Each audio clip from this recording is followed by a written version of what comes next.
Владикавказе идет подготовка к соревнованиям по робототехнике. 25 апреля детские команды Северного Кавказа представят свои работы. Мы посетили один из кружков, находящийся в Республиканском центре детского технического творчества. Учащимся не больше 14 лет. В кружке они собирают своих роботов, занимаются их программированием. Мало кто из взрослых может похвастать знаниями, какими уже обладают эти дети. Увлекательный конструктор не просто игрушка, но и средство развития ребенка. В кружке ребят учат программированию и инженерии.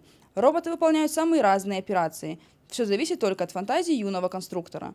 Для полноценной работы кружка требуется больше пространства и возможностей. В кружке занимается 7 человек. Больше мы детей набирать не можем по одной простой причине, что у нас немного места. Ну, конечно, расширяться нам очень хотелось бы. Расширяться нам хочется давно, поскольку у нас в кружке нет отдельной аудитории для робототехники, и тогда мы сможем набирать больше детей. Самыми популярными являются роботы-сумоисты. Главная задача – вытолкнуть соперника за круг. Оснащенные датчиками света и движения, они хорошо определяют границы, за которые им нельзя заходить.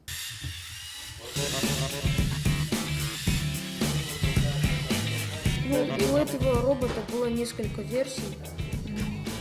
В одной было даже 5 моторов. Есть только двигатель.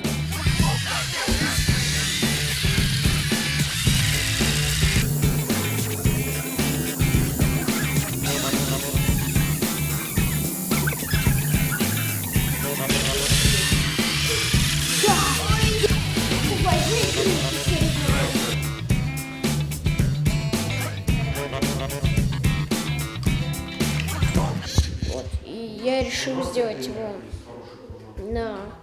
не на колесах, но на гусеницах.